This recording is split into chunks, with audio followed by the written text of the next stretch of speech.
Shalom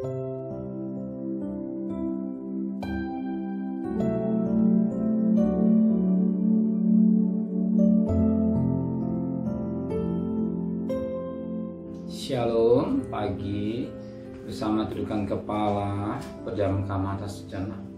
Bapa yang bersemai dan kerajaan surga, yang boleh kami kenali dalam nama Tuhan Yesus Kristus, pada pagi yang cerah, kami adakan mesbah keluarga, mesbah pribadi, kami boleh naikkan pujian dan penyembahan, dan kami juga rindu untuk mendengarkan renungan firman-Mu.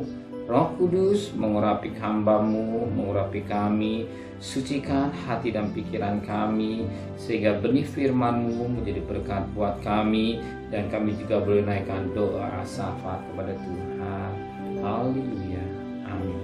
Shalom pagi, mari sama-sama kita akan membaca firman Tuhan 1 Petrus pasal 4. 1 Petrus pasal 4 ayat 12 sampai ayat 14. 1 Petrus pasal 4 pasal 5 maksud kami. 1 Petrus pasal 5 ayat 12 sampai ayat ke-14.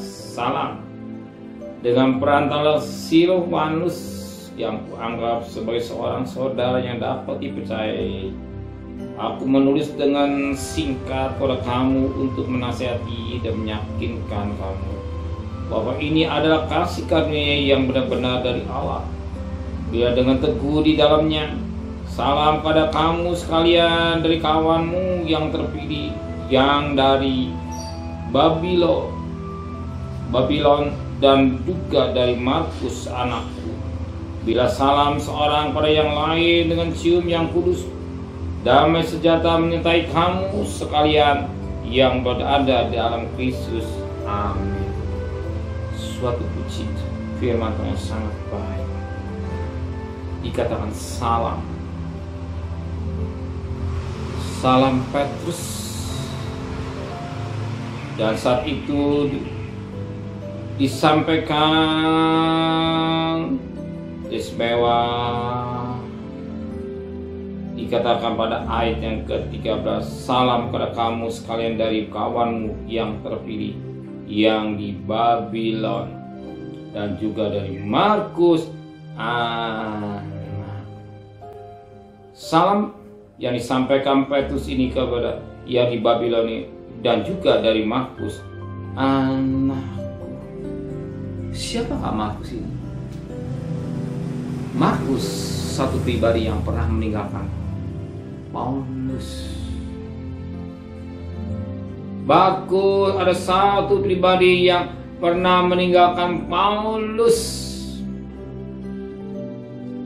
Sebagaimana dalam Rasul-Rasul 13 ayat yang Rasul-Rasul pasal 12 maksud kami, 12 ayat yang ke-25. Barnabas dan Saulus kembali dari Yerusalem setelah mereka menyelesaikan tugas pelayanan mereka. Mereka membawa Yohanes yang disebut juga Markus pasal 13 ayat 13. Lalu Paulus dan kawan-kawan yang meninggal Patmos dan berlayar ke Perga di Pamfilia, tetapi Yohanes meninggalkan mereka lalu kembali ke Yerusalem. Alkitab menulis Yohanes yang juga disebut Markus pada Rasul-Rasul 13 ayat 13. Ternyata Yohanes apa yang disebut Markus ini meninggalkan Paulus. Meninggalkan Paulus. Orang yang pernah meninggalkan Paulus, orang yang tidak setia dalam mengiring kepada mengiring Tuhan, dan saat ini bersama-sama Paulus. Tapi orang itu sangat juga berguna satu ketika. Firman Allah katakan 2 Timotius pasal 4. 2 Timotius pasal 4 ayat yang ke-11. Hanya Lukas yang tinggal dengan aku. Jemputlah Markus dan bawalah ia kemari karena pelayanan yang penting bagiku. Satu pribadi yang pernah meninggalkan pelayanan, yang pernah meninggalkan Paulus, tetapi satu pribadi mungkin yang pernah meninggalkan Tuhan. Tapi suatu ketika orang yang sama, justru orang sama ini orang yang sangat dibutuhkan, karena ada suatu perubahan hidup. Sebagaimana dikatakan tadi 2 Timotius 4 ayat yang ke-11. Jemputlah Markus atau Yohanes yang bawalah ia kemari karena pelayanannya penting bagi. Jadi orang yang sudah meninggalkan dan satu ketika juga akan kembali, orang itu juga bisa berubah. Maka kita sebagai orang yang percaya, seorang sudah jauh meninggalkan Tuhan, dan satu kunci rahasia, doakan dia. Biar Roh Kudus yang menjamah hati orang itu, sebagaimana Yohanes atau Markus ini yang telah meninggalkan Tuhan. Ketika Roh Kudus kembali menjamah hatinya, menjamah pribadinya, orang yang sama, orang itu jadi melayani Tuhan dengan sungguh-sungguh. Orang yang sama. Jadi kita sebagai anak Tuhan jangan pernah pesimis dengan hidup. Mungkin suami saudara telah meninggalkan Tuhan, mungkin istri saudara sudah meninggalkan Tuhan, mungkin anak-anak saudara sudah meninggalkan Tuhan, sudah jauh. Terus bawa dan doa. Ketika Roh Kudus jamah hatinya, dia akan berubah. Contoh paling gampang juga tentang anak yang terhilang. Anak yang telah meninggalkan menghabiskan harta bapaknya. Satu ketika dia sadar, dia kembali kepada bapaknya. Tapi beda dengan sulung. Dia sudah meninggal, dia sudah bersama-sama dengan bapaknya, tetapi dia tidak merasakan kasih bapak dalam hidupnya. Tapi orang yang sama ini, dia disebut Markus atau Yohanes, dia berguna pelayanan bagi timur, bagi Paulus, dan juga dikatakan dalam firman Tuhan bagi Petrus. Hebat ya. Jadi orang yang tidak terhilang, tapi orang yang menjadi sangat dibutuhkan oleh orang-orang lain. Selain Paulus, Petrus juga dia merasakan membutuhkannya. Maka hidup kita tidak pernah, jangan pernah pesimis dengan hidup yang kita hadapi, bahwa terus dalam berubah. Suami saudara sudah mungkin meninggalkan saudara sekian lama, atau saudara meninggalkan saudara, mungkin meninggalkan secara fisik, atau meninggalkan Tuhan. Adakah satu mesbah? Doakan. Nanti ketika Roh Kudus menjamah hatinya, dia akan atau kembali sebagaimana yang terhilang, atau kembali pada istri, atau kembali pada suami. Jangan menutup, tetap mendoakan. Betapa hebat kuasa doa. Maka dikatakan tadi pada ayat 1 Petrus pasal 5 ayat yang ke-3.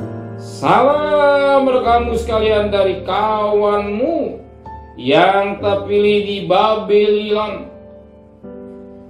dan juga dari Markus anak. Hebat ya. Petrus juga berkata pada Markus ini anak. Selain Paulus, berkata dia anak Markus. Dan Petrus juga berkata Markus, Yohanes ini, sekali kau sudah kembali pada pangkuan Bapa, ya sekali anak, tetap anak, ya tidak dikatakan pembantu, hamba, sebagaimana cerita si anak bungsu ini, Bapa jadikan aku hamba, tapi firman kata tidak anak, engkau sekali anak, tetap anak. Amin. Ingat Yohanes 21 ayat 12. Barang siapa yang percaya disebut anak-anak Allah. Anak-anak Allah. Anak-anak berhak menerima waris kerajaan surga. Satu kunci hidup pergumulan saudara, baik pergumulan buat istri, buat suami, buat anak. Doakan terus, izinkan Roh Kudus. Izinkan Roh Kudus yang berkarya dalam hidupnya. Satu ketika dia anak tetap anak. Atau saudara hari ini jauh kepada Tuhan, kembali kepada Tuhan. Amin. Terima kasih Tuhan buat firman. Setiap perjalanan kami bekerja, berdagang, sekolah, dunia. Dan kembalikan besok pagi tubuh yang sehat dengan tidak merasa dunia. Berkati Pak Presiden, para menteri, para gubernur, para bupati, para wali kota, para camat, para lurah, para RW, para RT, para PNS, para anak. Oh, berikan mereka hikmat yang dari surga. Saudara kekasih, terimalah berkat nikmat dari Allah Bapa, cinta kasih sayang dari Tuhan Yesus Kristus, dan berkat Roh Kudus menyertai saudara hari ini sampai Maranatha Tuhan Yesus datang. Yang cinta Dia katakan amin. Tuhan memberkatinya.